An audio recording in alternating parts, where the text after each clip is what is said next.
조선시대 왕들의 질병과 건강관리법을 파헤쳐보는 제왕의 질병.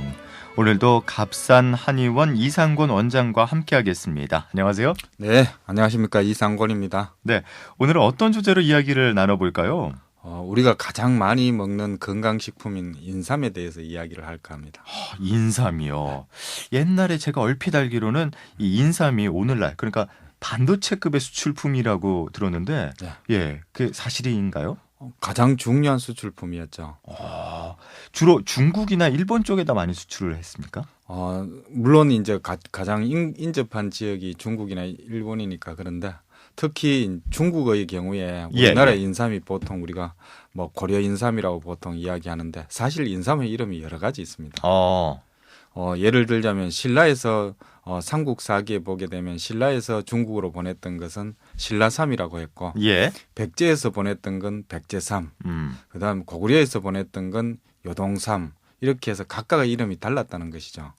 왜냐하면 삼국에서 각각의 당나라에 선물을 보냈는데 그 선물 중에 인삼이 가장 인상적이었고 중국에서도 가장 인정을 했기 때문에 그래서 각 나라마다 각 그 이름을 붙여서 이제 각각의 이름을 나눠서 불렀던 것이죠. 그럼 일본의 반응도 궁금해요. 일본의 경우에는 일본 사람들의 어떤 특징 중에 하나가 이질이라는 병이 굉장히 많았습니다. 예. 설사를 많이 한다는 것이죠. 그 병에는 반드시 인삼이 들어가야 사실은 효과가 있거든요. 그래서 일본의 국민 문학인 주신꾸라라는 그런 책에 보게 되면 인삼 먹고 목매단다 이런 이야기가 있는데 네. 그게 무슨 말이냐 하면 예. 병이 걸렸으니까 인삼을 먹어야 낫고 먹고 난 뒤에는 인삼을 샀을 때 그때 너무 많은 어떤 비용이 들어갔기 때문에 그래서 그 빚 때문에 목을 매서 죽는다는 그런 이야기가 있을 정도로 일본에서는 아주 중요한 약재였죠. 그러니까 인삼이 그 당시에도 최고로 귀한 제품이었군요. 예. 식품. 당시에 있었던 어떤 통신사 기록을 보면 해부록이라는 책이 있는데 그때 보게 되면 우리나라 통신사들이 일본에 갈 때 이래 밑에 있던 사람들이 대부분 이제 밀무역을 하게 되는데 예. 지금으로 계산하면 375g 이상이 되면 배에서 바로 목을 베서 죽일 정도로 그렇게 이제 인삼의 그러니까 가치를 소중하게 여겼던 것이죠. 자, 그러면은 인삼을 가장 즐겼던 왕은 조선시대 왕은 누가 있을까요? 대표적인 왕은 역시 영조 임금이죠. 영조 임금. 예. 영조 같은 경우에는 본인 자신이 가장 약하게 태어났지만 가장 장수하셔가지고 조선 왕들 중에 가장 장수한 왕으로 꼽히는데 그분 같은 경우는 소식 그러니까 음식을 적게 먹고 네. 배가 고파서 조금만 많이 먹으면 체증이 일어나서 굉장히 체질적으로 굉장히 허약하셨던 분이죠. 그런데 가장 오래 사셨던 그 이유 중에 하나가 인삼이라고 보는 거죠. 예를 들자면 본인이 드셨던 약이 건공탕이라는 처방인데 거기에 인삼이 굉장히 많이 들어갔는데 한 해에 뭐 20근가까지 먹고 평생 동안 100근 이상을 먹을 정도로 많이 먹었는데 그 먹을 동안에 신하들이 하는 말이 인삼의 전기를 받아서 얼굴이 환하다 이런 칭찬을 굉장히 많이 하셨던 그런 분이죠. 이게 인삼 이게 어디에 정말 탁월하게 효능이 있을까요? 인삼은 나름대로 이제 효과가 제일 큰 게 이제 전기를 보한다 이렇게 하는데 우리가 천지인이라 해서 하늘과 땅과 사람을 우리가 보통 이야기를 하지 않습니까? 네. 그런데 하늘과 땅을 이어주는 게 사람이라고 생각하는데 이제 그런 하늘과 땅을 이어주는 기운이 바로 인삼이라는 거죠. 그러니까 우리 몸의 어떤 생명력을 돋아준다. 그래서 삼자라는 것이 바로 지금으로 이야기하면 심인데 별자리 이름이거든요. 별자리 이름인데 오리온 별자리를 이야기합니다. 몸에서는 우리 몸을 지켜주고 나라에서는 충신으로서 나라를 지켜준다. 이게 삼이라는 별자리의 어떤 뜻이고 보면 우리 몸에서 가장 중요한 역할을 한다고 봐야죠. 그런데 저는 인삼이 사실 체질적으로 그렇게 잘 맞지는 않는 것 같은데 우리 조선시대 임금 중에서도 인삼이 별로 맞지 않았던 그런 임금도 있을 것 같아요. 대표적인 왕이 정조 임금이죠. 정조 임금은 이 독살설의 주인공이지 않습니까? 특히 연운방이라는 처방을 써서 뭐 죽였다 뭐 이런 이야기가 많은데 그 14일의 기록을 실록에서 보면 대부분 인삼하고 관련이 굉장히 많습니다. 그의 죽음은. 왜냐하면 그분이 이제 종기가 제일 처음 났던 이유가 예.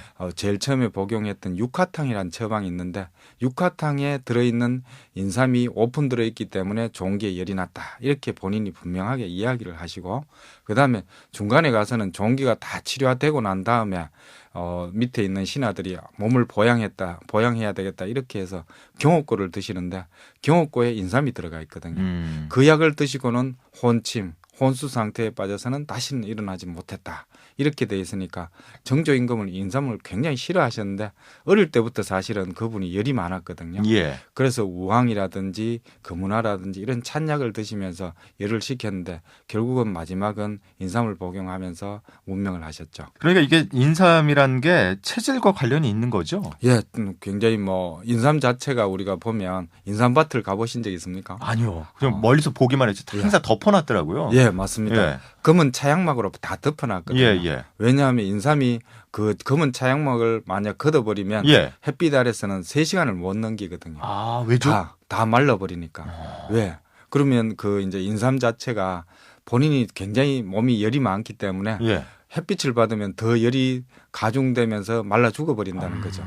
그 인삼 자체가 열이 많으니까 예. 되도록이면 열이 많거나 그다음에 더위를 많이 타거나 땀을 많이 흘리거나 물을 많이 드시거나 이런 분들은 인삼을 드시면 안 되고 영조 임금 같이 배가 아프거나 설사를 잘하거나 추위를 잘 타거나 이런 분들이 드셔야 인삼이 효과적이라는 것이죠.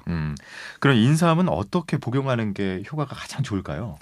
여러 가지로 사실 먹는데 예. 인삼 같은 경우는 대부분 이제 차로가 마시는 것이 굉장히 중요하고 인삼만 드시면 한쪽으로만 편중될 가능성이 많기 때문에 인삼은 양이라면 예. 더덕은 음이거든요. 예. 그래서 인삼하고 더덕을 같이 드시면 음양의 균형이 맞기 때문에 더 좋을 수 있고. 그런데 홍삼이라는 것도 있잖아요. 예. 홍삼도 체질적으로 좀 인삼이랑 똑같나요? 본래 홍삼이라는 것이 쪄서 말린 거지 않습니까? 예. 홍삼의 기록을 보면 고려도경이라는 책에 처음 나오거든요.